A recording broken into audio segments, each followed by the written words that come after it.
Hello everyone, we're here today with Aaron Petit. Hi. He will be performing in the next concert of Kaleidoscope MusArt, Wanderlust.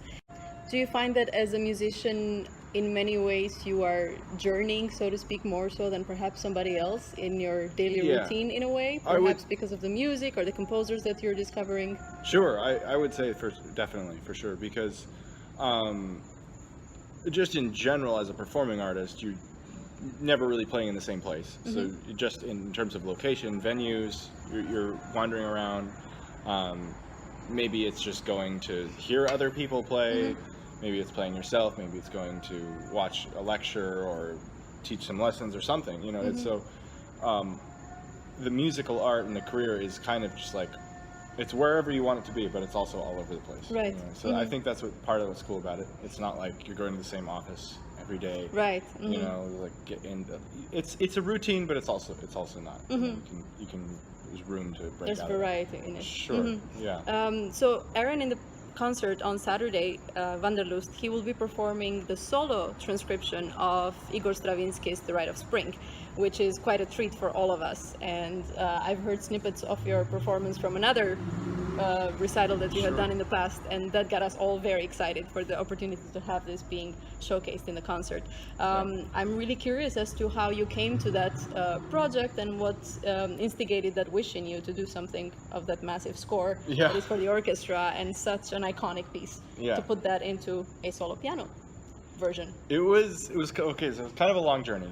First of all, my previous teacher, Mark Westcott, as I was just starting with him, I was like 16, and we had this long talk about repertoire over, like, he's like planning my repertoire for the next 5 or 10 years. We were looking at what other people were playing in these programs, and we went to the Clyburn and the Tchaikovsky, and we saw like everybody's offering Petrushka all the time. You just get the 3 movements of Petrushka from Stravinsky's actual writing for piano. And he's like, you know, nobody's playing the Rite of Spring, you know, and there's a version, but it's not like written as performance-wise as it should be. So I'm like, okay, I'll take a look at that and see if I can maybe make something of it. And I was originally going to just play Sam Raffling's version, but it was so disappointing, like how much he left out, and then some parts were overwritten and just physically almost impossible. So I'm like, what can I do here? So I purchased the full score with orchestra, and I just started making edits, like over and over, and like one thing led to the next. And by the time I was done with it, I'd made over 100 changes. And I think it was about a year process of trying to like make my own version. And then I was like, actually, at that point, I just kind of memorized it and started playing it. So I was like, wow, this is real performance work. And I definitely tried to copy the orchestra, but I also like took a more liberal approach if I had to like get a similar effect with piano things that would be, you know, like maybe what the flute can do, or you know, a little bit different on the piano to get that same sound or that same effect, timbre. It's interesting because a lot of the time as pianists we're asked to think like other instrumentalists, or we're asked to imagine a certain sound that an orchestra member would do in a different texture. So in your case, you actually had to do the reversal process. Exactly. You had to take that sound and try to bring it into the piano and see how that could come out in one instrument. So there's multiple layers of texture. Exactly, yeah, and that was a fun thing. Like, I remember there's a part with piccolos, and it's just like and it's like the timbre of the piccolo is so screechy and it's so like rhythmically, you know, it'll just get right in your ears. And like I tried it on the piano, and it just sounds noodly. So I actually had to change the kind of contour and just turn it into a bunch of repeated notes, and that gave it that rhythmic precision. And I played it an octave higher, so it would have more of that kind of brightness, and then I doubled it with the thumb as a different voice. So it actually, I was playing at an octave lower and higher than written, and that actually ended up giving it this sort of sonority that was much closer than just an exact copy. And so it was things like that throughout the work that I was just trying to like imagine. It was a lot of experimenting, just like throwing out 1,000 ideas, but I was like, this finally works, you know, and I was happy with it. Did you at any point consult the 4 hands 1 piano version of Stravinsky himself, or was it more of a, you know, your own project that you didn't want to get polluted? Yeah, actually, I didn't.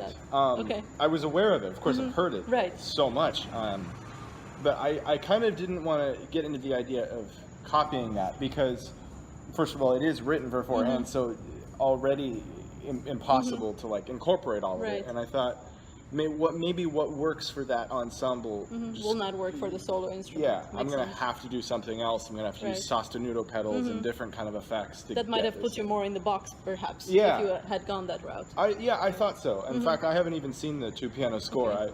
I tried to just leave that out of it. I mainly went off the orchestra, and I had to learn like alto clef and tenor clef to read everything. I mean, that score is insane. How many Right. parts he brings in and everything. But Have you performed it many times after the first time you did, or I think you've like had a break 4 or between? 5. Have you but- found that you've changed things along the way, or you stuck to whatever your final version was Well, at so- that point? Actually, it was all in one season that I did it, and it's okay. been over a year and a half since I've played it actually. Okay. But bringing it back now, I already made several changes Okay. again. Yeah, because I'm like, oh, I just didn't think of this, or there's new opportunities that I've discovered. Right. And some things I actually added a few things because I'm like, oh, I totally could have left that. But a couple parts I'm like, what was I thinking? This is way too challenging. I kind of simplified it. So it's kind of all over the place. So in itself is a journey too, basically, with the Yeah, piece. Like you're absolutely. living with it, and it's Oh, a yeah. breathing art form that just keeps Yeah. developing and evolving with time too. Yeah, and I think I'll probably still like run it by several people and kind of get some final edits. I would like to publish it in the next couple of years and Okay. actually get like a nice edition out there. So. I really hope that you do. I think many people would benefit from that. I think it'd be fun. Yeah. And based on what I've heard in that recording that you have already posted, it's the complete work. So Yes. there is not any section of it that you have left out. Yeah, not at all. Wonderful. Yeah, we're all very, very excited to hear you on Saturday. Thank you. And I hope you are too, and you will join us at the Steinway Piano Gallery on Saturday, November 10th for Wanderlust. And Petit will close the concert with his own version of the Rite of Spring.